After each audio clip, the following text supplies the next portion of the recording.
Finally, here are the directions for Part 4. In this part, you will hear an interview. The interview will be followed by 2 questions, number 26 and number 27. For each question, you will have 10 seconds to choose the best answer and mark your answer on your answer sheet. The interview and the questions will be given only once. This is an interview with Jason Robinson, an agricultural engineer. Jason, thanks for joining me. Can you start by telling the listeners what being an agricultural engineer entails? Sure. In general terms, agricultural engineers work to solve problems, often technical and scientific issues that farmers face.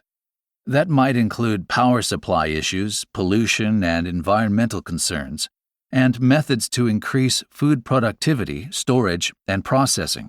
I see. And is farming in the Robinson blood? Not at all. My parents were both researchers in immunology, so perhaps that's where I got my scientific inclination. I considered following in their footsteps, but became interested in agriculture after working at a French vineyard one summer. I then took a degree in agricultural engineering and now specialize in agricultural infrastructure. Could you explain that? Sure. When most people imagine a farm, they picture rows of corn or sunflowers or fields of cattle. But behind that bucolic scene is a sophisticated operation involving planning, machinery, and logistics. All these elements must run smoothly to ensure that farming can be profitable and that consumers have reasonably priced food in the supermarkets. My job entails overseeing the construction and maintenance of specialized facilities, such as silos, barns, greenhouses, and refrigeration units. Without such structures, livestock and harvested crops can be vulnerable to adverse weather conditions. If wheat is stored in slightly damp conditions, for example, the grains could germinate, destroying a whole year's harvest. And without temperature-controlled greenhouses, warm climate produce like tomatoes would be impossible to grow in winter. I see. What are some of the day-to-day challenges you face? These days, there's intense pressure on farmers to be more environmentally friendly. That may mean using fewer chemicals, going organic, or turning some fields into flower meadows to attract crop pollinators, such as bees. It also means farmers have to reduce their carbon footprint. One way to achieve this is through the integration of renewable energy sources. The refrigeration units and greenhouses I mentioned can suck up a lot of power. So by developing environmentally friendly, energy-efficient practices, engineers can help farms reduce costs while maintaining productivity. One problem is that the annual income of farmers is highly correlated to the whims of weather and climatic conditions, and their attitude to investing reflects this. This often makes them reluctant to invest large sums of money for gains that may only be achieved over a long-term time frame. Part of my job is to prove to them that the ultimate payoff in terms of energy efficiency makes it worthwhile. Do you have any regrets about becoming an agricultural engineer instead of an immunologist? What I do regret is the failures. For example, I was involved in an irrigation project in Spain. As you may know, some parts of Spain are facing desertification.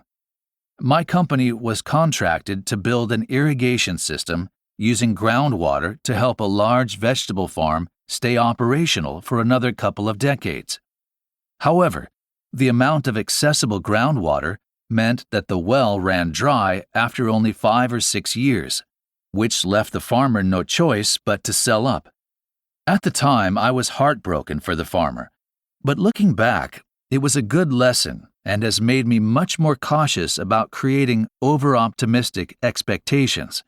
To return directly to your question, though, I spend a lot of time outdoors and am lucky enough to meet some hard-working, down-to-earth people. Without them, society would simply not function, so I'm grateful if I can help them in a small way. Well, that was fascinating.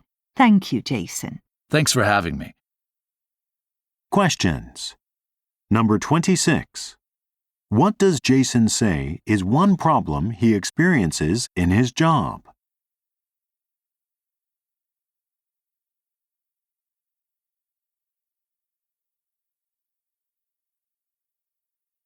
Number 27. What does Jason say he learned from his experience in Spain?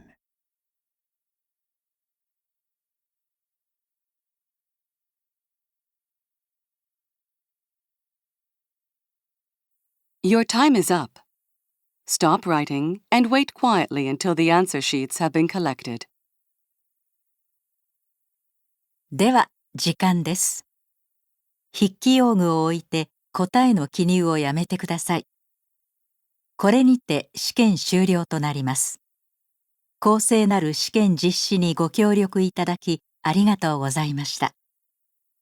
質問がある方は直ちに試験監督者にお申し出ください。